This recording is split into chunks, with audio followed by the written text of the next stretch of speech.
There we are. There have been some really great sort of shared themes across all of your talks about, as I was mentioning after Mark and Orla Peach's talk, the importance of digital archiving and getting in more detail, and the importance of reconstruction. And I suppose as a first question, just to sort of start off conversation, please feel free if you just have any questions about each other's talks to ask those. But what would you say is we've been having lots of photography things and a lot of experimental reconstructions. What would you say is the next kind of technology or technique that you would like to employ that you think could really help out archaeology? Please, Reb. In terms of technology, actually, I think one of the simplest things is the ability of open access with images and data. It's something I'm very passionate about. It's something that with the Marlborough Bucket images we're looking to do, that in a way would solve so many issues, particularly with county level museum collections. I know some national collections obviously have the capability. Yeah. But yeah, open access imagery, not for non-commercial purposes. That is just one of those basic technological things that could benefit everything. To jump up, imagery as well as up-to-date archaeological publications. You know, there are so many people in the living history and reenacting sector who, you know, are amateurs by trade, but want to be experts in this subject, and they might not be paid for it, but they have some of the most intense passion for these types of things. And they, at some points, can't be faulted for their inability to use the most up-to-date information in what they want to create. And that is up to gatekeeping kinds of access walls that they can't get past unless they're attached to an institution. Yeah, absolutely. Tess emphatically agrees in the chat, as you might expect. Could I just add to that as well? I think open access imagery is really important. I think one of the obstacles I find is finding a way to deal with duplication, or having some sort of central list of all our metal work that we can all link to. So we can all do our own project, we can all put it on ADS, but then say, oh, it's this hoard here, rather than doing names, is the thing to really speed up research, because we've got so many of everything now, so many objects are being found.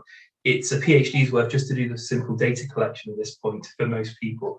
So if we just had a central gazetteer, well, we used to have one. We used to have what was called the Bronze Age Index, which was all on cards. But there's no digital version of that anymore.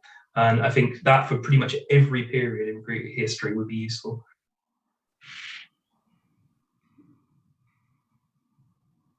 Absolutely fair. Yeah, completely. And it does feel like we're sort of slowly lurching towards that.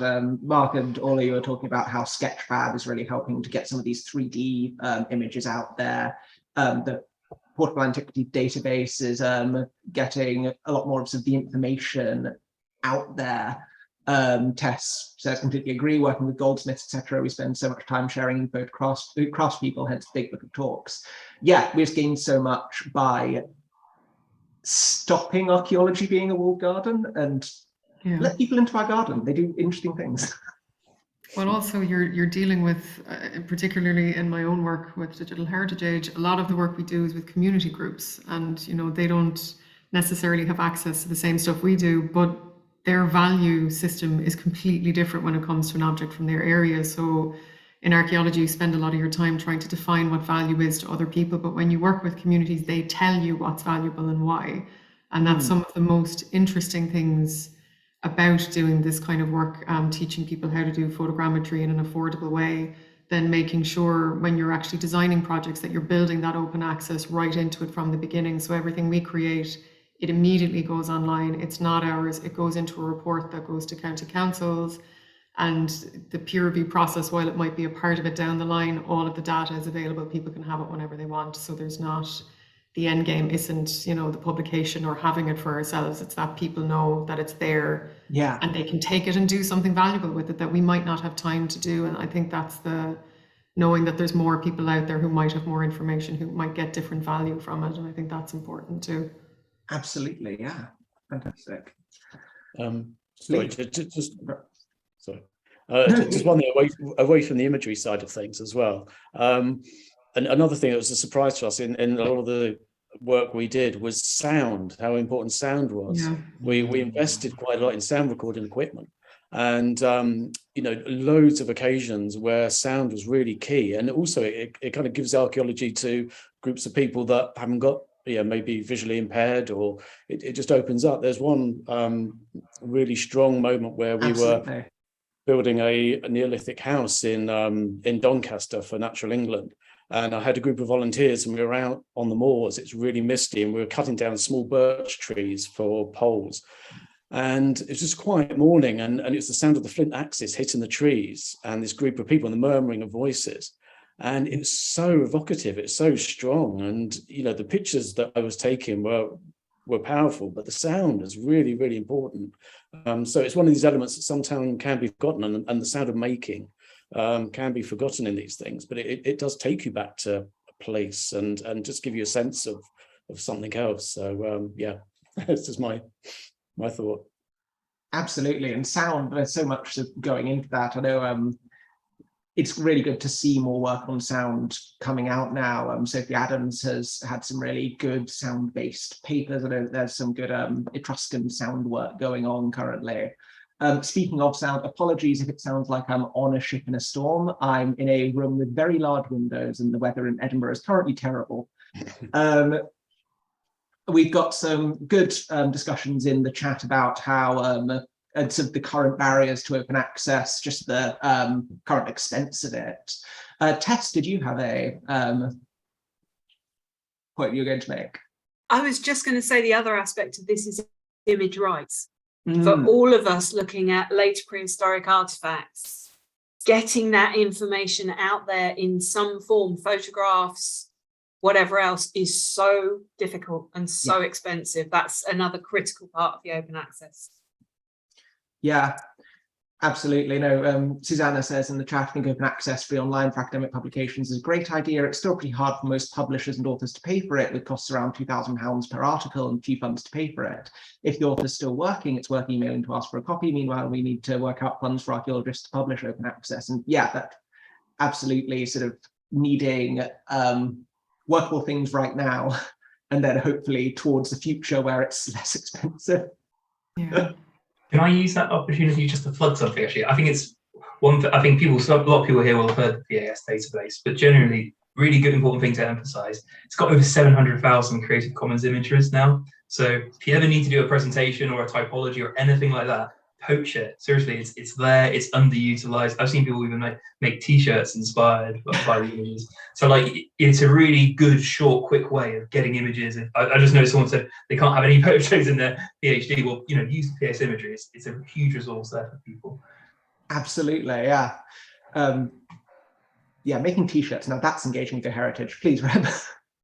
Another thing on open access, and particularly on publication, is that, and I hope nobody takes this badly, we are at the mercy of large publishing houses who charge a fortune because they've got to stay in business. Now, something that is gradually moving, though slowly, is the ability for groups like LPFG, but also Roman Roads Research Association, to produce journals in-house with software that is affordable and that is, you find a million online tutorials to use. So apologies to use the Roman example, can't help it. The Roman Roads Research Association in-house designs and publishes Itinerate, the world's only dedicated journal to Roman roads, which has now a more international reach. They're now on their 3rd edition. Hopefully an article will be coming out about the process of doing that. And this also comes into open access skill sharing, kind of going on what Orla was saying about teaching people and freedom of teaching and freedom of skill sharing. That is not necessarily within the academic walled garden, because for somebody like me, I'm currently not associated with an institution. I'm doing applications. I currently have no access to an academic library. I don't have a departmental budget to play with. I don't have departmental access to programs like Adobe Photoshop, etc. And yet I can still produce perfectly publishable results and images, and being able to do that and illustrating the ability to do that and sharing the ability to do that is equally as important, and not skill gating. It's just one of those things. Absolutely, that's such a good point. And we have some great skill here to share between Tess in terms of open access publishing, and I think it's definitely something that LPFG should get more interested in. For now, we do of course have the newsletter, which if any of these fantastically interesting papers would like to convert into a written thing, we'll be very happy to hear about. Our Gmail is laterprehistoricpioneersgroup@gmail.com. Yeah, Susanna says Open Archaeology Journal charges about £500 per online article. Let's hope this is capturing, so bring down.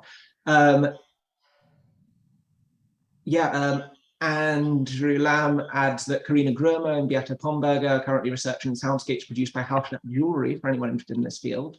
So a lot of good research going on around the things we've been finding interesting. Oh, and Janice Goldman-Kinnery says you might find some images of interest in the AIR Project digital image archive maintained by the Archive of Oxford University School of Archaeology.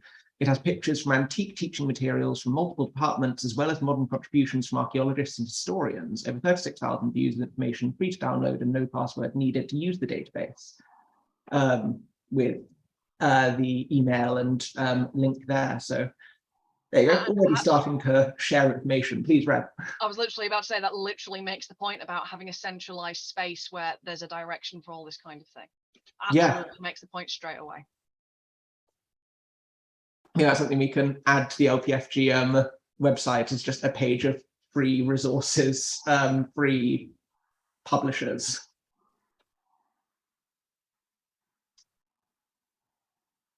Jim Cleary says, someone outside of discipline, I can see and understand the issues being debated, but could I just say how pleasing the access is that many groups now provide, such as today's Zoom? This has been possibly the only benefit of COVID, and I hope it continues. Yes, currently we are thinking of keeping the LPFG conference Zoom-based, partially because it's really useful to be able to get people in from wherever they are, partially because it's really useful to be able to drop in and drop out. Like we understand that, first off, this is on a Friday and a lot of people work. Second off, any day people might just have things they need to drop in and drop out due to. And kind of on that note, we are just coming up to the stated endpoint of the conference. So may I say once again, thank you again to all of our speakers. Thank you again to all of our chairs. Thank you again to Tess for sorting out the Zoom side. Thank you to AOC for providing funding for the Zoom account. Thank you, Reb, for applauding for the AOC. That's some good sponsorship there. Tess, please. And can I just say thank you to George? Oh, I know you were worried about this. It's been absolutely brilliant. So thank you very much. Thank you very much. Thank you. And genuinely, yeah, it's been a fantastic day. Thank you so much, if I can say so myself. I'll be keeping the link open for a little while yet, if anyone would like to stick around and chat more informally, but I am turning off the